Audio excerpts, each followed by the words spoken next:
penny for your thoughts.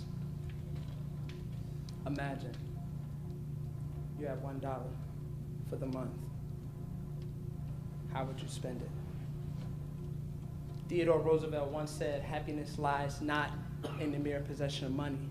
It lies in the joy of achievement and thrill of creative effort. Wise words that were needed during the years of the Great Depression.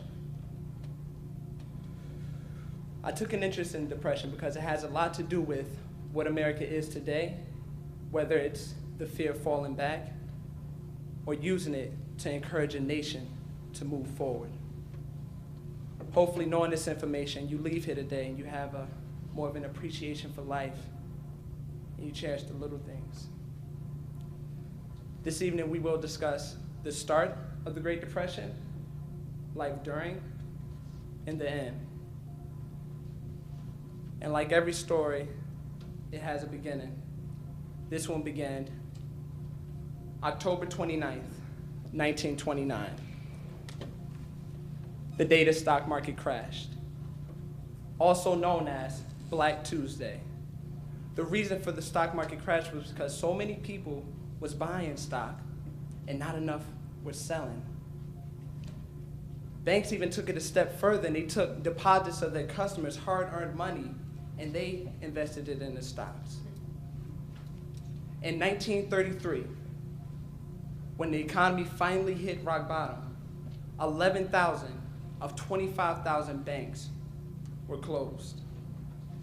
$140 billion of depositors' money lost. Now there's this father who has to go home and tell his 18-year-old son, I can't pay for your future. But things get worse. Businesses start to cut back on wages. They start to cut back on employees. Nick Taylor wrote in New York Times that 24.9% of Americans were jobless. That's 15 million workers without a job. Now that same father has to go home to his wife, that 18-year-old son, that 3-year-old daughter, and tell them, I can't provide for you anymore. This did not help out the living situation, which leads to our next topic, life during the Depression. Because people couldn't afford basic living, they were forced to move into what's known as Hoovervilles, named after President Hoover. These places, they were built out of cardboard, tar paper, glass, and other materials that they could find. As you can see right here. To save money, families neglected medical and dental care. Despite the steep decline in food prices, many families went without milk or meat. According to digitalhistory.edu, couples delayed marriages and drove birth rates below the replacement level for the first time in American history. By 1940, 1.5 million married women were living apart from their husbands. So that same father